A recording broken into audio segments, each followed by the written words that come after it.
بسم الله الرحمن الرحيم السلام عليكم ورحمة الله وبركاته كلنتي وعن ونكسن دمانتين با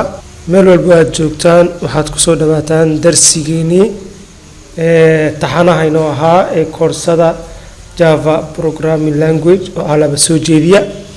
أنيقو عبد الله حاج سيدي waxaa maalmahan inoo soo socday koorsadii taxanaha ahayd ee Java Programming Language maantana waxaan haduu eebaha awoodda leh uu karaali noqdo waxaan qaadanaynaa darsigeennii lixaad waxa uu ku saabsan yahay waxa lagu magacaabo data type oo ah qaybta programmada u qaabilsan inay maxay raadayay ay kala xukmiso type of data iyo waliba value to be stored data type ka waxa lagu qeexaa waxa weeyaan data type specifies the different size and value that can be stored in a variable yani waa meeshii lagu keydinayay ama maxay raadayay hadii ahayd cabirka data type ka iyo waliba qiimaha lagu keydin lahaa tusaale ahaan waxa u baahan tahay in arday xogtiisii aruurisid hadii ahaan lahayd magaciisii hadii ahaan lahayd date of birth kiisa hadii ahaan lahayd registration number kiisa ama roll number ka jaamacadda waxa laga yaabaa in daatooyin fara badan uu ardayga leeyahay inaad computerka ku xareynaysid laakiin mar walba waxa khasab ah inaad daatada ardayga ku save gareynaysid iyo computerka space uu gelinayo ama value ahaan ama maxay raadayay keydin ahaan waa inay islahaadaan tusaale ahaan ardayga rabtaa inaad registration u sameysid magaca waa string yani magaca always waa alphabet mid kalena registration number kiisana wuxuu ka kooban yahay wuxuu noqon karaa alphabet iyo number oo la isku daray laakiin ardayga form number ka telefonka uu wato markaad yani computerka ku register gareynaysid uma isticmaali kartid number oo maxay raadayay waxa number aan ahayn kasoo qaad ardayga rabta inaad gelisid magaciisii meeshii ardayga magaciisa geli ahayd yani lama sameyn karo ama ma dhacayso inaad dooratid wax lagu magacaabo ardayga ma karatid inaad register gareysid magaciisi meesha laga rabay number ma ka dhigi kartid li'annahu ardayga waxa magaca u ah waa wax string ah oo maxay raadayay alphabet ah marka waxa loo baahan yahay markii aad ardayga magaciisi aad sameynaysid in aad dooratid string arday numberkiisana markii aad rabtid inaad dooratidna waa inaad isticmaashid data type ka lagu magacaabo number ama integer data type ka san hor soo sheegnaybo waxa weeyaan qaybta go'aamisa ama qaybta kala ogaata noocyada cabirka uu ka kooban yahay tusaale ahaan Ahmed Amal Ahmed wuxuu ka kooban yahay 5 character yani 5 alphabet A iyo H iyo Ahmed wuxuu ka kooban yahay A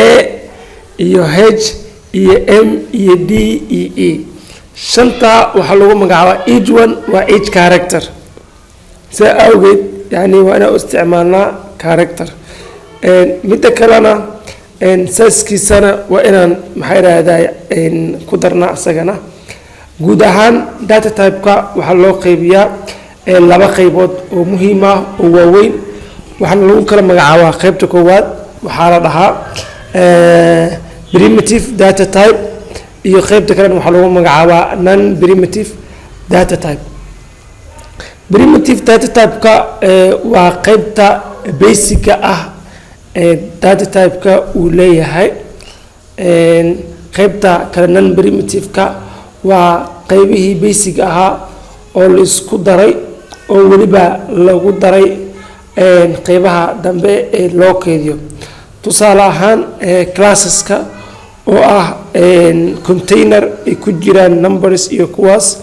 iyo character lagu dari karo integerka arrayga oo dhowr number ka koobnaan kara kuwaasa waxaa lagu magacaabaa non primitive. Primitive-ka caadigana waxaa lagu magacaabaa ama waxa uu noqdaabo waa building block of data manipulation kuwaasoo always kuwa bilowga ama almost all programmada dhan lagu isticmaalo. kuwa waxaa ka mid sida sawirkaba ku muuqata data type-ka waxaa loo qaybiyaa laba qaybood. qaybna waxaa lahaa primitive waa qaybta basic qaybna waxaa lahaa non primitive waa qaybta isku maxaa iraahdaa isku dhaban malaha ama isku darsan oo isku dhex jiraan. qaybta primitive-ka daawo imaano waxaa loo qaybiyaa laba qaybood. haddii la sii kala qaybiyo qaybta koowaad waxaa lagu magacaabaa boolean, qaybta labaadna waxaa lagu magacaabaa numeric. numerica la sii kala qaybiyaa intaan qaybta u gudagelin waxaan rabaa qaybahan aan ka soo baxay. boolean maxaa la dhahaa, numericne maxaa la dhahaa. boolean caadiyanbo waxaa lagu qeexaa booleanka waxaa loo isticmaalaa keliya in lagu keydiyo possibility-ga laba qaybood ama maxaa iraahdaa laba mid oo kale ima in value-ga uu noqdo mid false iyo ima inuu noqdo mid true tusaale ahaan waxaa rabtaa inaad dhahdid hebel waa sidaa ha iyo maya. ima booleanka waxaa lagu keydiyaa daatada noocoodu yahay value-goodu yahay true or false. kaasaa waxaa lagu keydiyaa booleanka. qaybtiisa labaad haddaan usoo noqono numerica wuxuu noqon karaa laba qaybood. qaybna waxaa lagu magacaabaa character set ama character, qaybna waxaa lagu magacaabaa integer oo number ahaan character-ka wuxuu noqonayaa keliya hal digit sida a wuxuu la mid yahay b ama maxaa iraahdaa character-ka waxaa loo kaabiyaa always char waxaana lagu tusaaleyn karaa wuxuu la mid yahay name ama wax kale. markaan imaano integer-kana ima wuxuu noqon karaa number integer oo digit caadi from 0 to something ama -0 yani minus something, ama wuxuu noqon karaa floating point. floating point-na uu micnihiisu yahay nambarada raaca pointiga iyo number aan point raacin. qaybta koowaad ee integer-ku ka kooban yahay waxaa lagu magacaabaa waa byte-kana tusaale ahaan aysan hor usoo qaadanay wuxuu ka mid yahay qaybta primitive data type-ka. size-kiisana waxaa weeyaan ilaa iyo 8 bit. waxa uuna value-giisana wuxuu ka bilaabanayaa -128 ilaa ma laga gaaro 127 value-giis uu yahay. by default-igana waxaa loo akhriyaa always 0. tusaale ahaan markaad rabtid tusaale inaad ka bixisid byte always waxaa weeyaan keyword wuxuu la mid yahay byte aad leedahay waxaa leedahay ka bacdi equal 10 ama byte wuxuu la mid yahay b equal -29. wixii digitkan soo sheegnay -128 wixii ka yar yani initialization ma ku samayn kartid. waxaa ku soo haray waxa lagu magacaabo shortiga. asagana wuxuu ka kooban yahay ama data storage-kiisa wuxuu yahay 16 bit oo two complement ka mid oo integer qaybta afraad asagana waxaa lagu magacaabaa integer data type. asagana waxaa loo isticmaalaa in lagu keydiyo numberska sida telephone number-ka iyo qiimaha kala duwan ee lacagta asagana iyo waxyaabo badan oo la xiriira numberska lagu keydiyaa. integer tusaalihiisana waxaa ka mid midda shaashada idinka muuqata oo dhammaantood baa sida loo initialize gareeyo ama maxay rahdaay example-kiisii iyo sida programmada loogu muujiyo dhammaantoodna insha allahu tacaala waxaan arki doonaa ama qeybaha dhan yani koorsadeen ay ku saabsan tahay waa inta muhiimka u ahayd qofka caadiyanba haddii data type-ka u arkin waxaa ku adkaanaysa dhoodii nooca uu rabo in daatada u magacaabo inuu kala fahmi waayo marka qeybaha ugu soo horeyn waxaan geli doonaa programmadeen markaan ka baxno basica data type-ka iyo noocyadiisii kala duwan waxaa intaa lamida integerka usoo kala qaybin laba qaybood qaybta integerka waxaa 4 qaybood ay raade haddana waxaa keenaa qaybtii long data type long data type-ka maadaama kii integerka uu ahaa 32 bit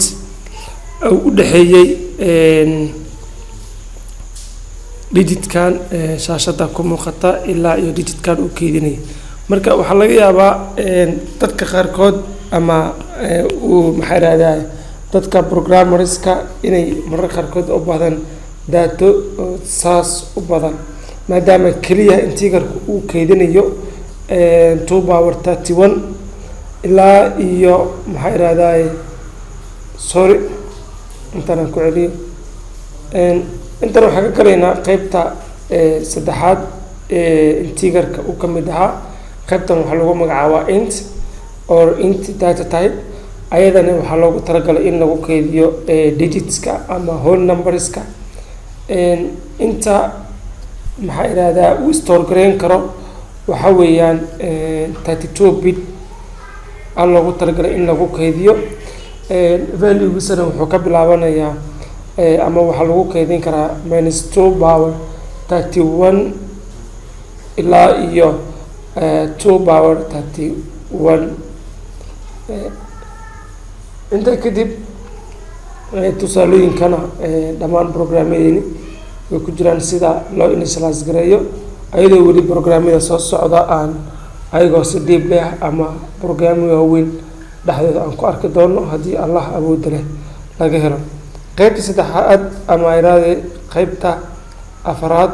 ayadana waxaa lagu magacaabaa long data type ayadana waxaa loo isticmaalaa samety sidii hore camal ah in lagu keydiyo data type-yada maadaama integerka uu keydinayay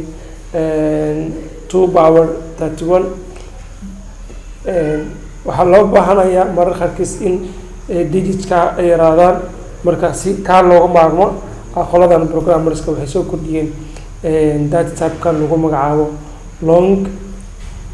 ama digitka asagana ilaa iyo wuxuu store gareyn karaa 64 bit oo 2 complement ah digitkiisana ama value store gareyn karana waxaa lagu sheegaa ilaa iyo -2 power value store gareyn karana waxa weeyaan -2 power 63 up to 2 power 63 marka intaa loo isticmaalaa kaasna qaybta kalena waxa weeyaan waxaan imaanaynaa qaybta labaad integral numberka oo lagu magacaabo floating point ama decimal point floating point-ga asagana waxaa loo qaybiyaa laba qaybood oo muhiim ah waxayna isku yara dhow yihiin qaybtii integerkan kusoo magacaabnay labadiisii qayb ugu dambeysay haddii ahaan lahayd int iyo weliba long intiga digit whole number uu ahaa laakiin qaybtan floating point-ga wuxuu qaadayaa intii oo loogu talagalay integerkii keliya waxaa qaybtan u dheeryahay in uu yahay maxay rahdaa qaybtan uu yahay qayb loogu talagalay in decimal point-ga lagu initialize gareeyo sida example-kaba ka muuqata qaybta daatada u store gareyn karo waxaa lagu sheegay ilaa iyo 32 bit asagoo isticmaalaya dot qolooyinkan integerkana waxay leeyihiin bedelkii aad isticmaal lahayd double waxaa ku wanaagsan inaad isticmaashid floating point si memorygaaga computerka ay kugu soo fikroobeen liannahu kan wuxuu ka kooban yahay 32 bit waxaana uu yani ranjigiisii ama daatada uu kaydin karana waxaa lagu sheegaa inuu yahay unlimited data marka maadaama double-kana uu yani 64 bit u yahay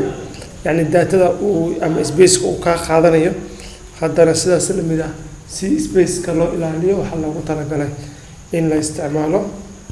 floating point-ga qaybta ugu dambeysa integral number-ka waa double-ka loogu talagalay in lagu isticmaalo waa double-ka sanad usoo sheegnayba wuxuu ka kooban yahay ilaa iyo 64 bit oo asagana waa floating point sidaas la mid ah sida float-ka camalna waa unlimited data ama value qaybta hadda kasoo gudubno aanu imaano qaybtii kale waxaan kasoo gudubnay qaybta integralka waxaynoo haray inaan usii gudubno qaybtan waxaan kusoo gabagabeyneynaa qaybtii primitive data type-ka haddii ilaahay subxaana watacaala kala noqdana cashar kalabaad waxaan ku tegi doonaa non primitive data type ayagoo faahfaahsan oo tusaalooyin iyo programmo la socdana waxaan rajeynayaa in casharadana soo socdo aan ugu gudagali doono hadduu eebaha awood leh uu kala noqdo darsigana caawa darsigana halkaa haynoo joogo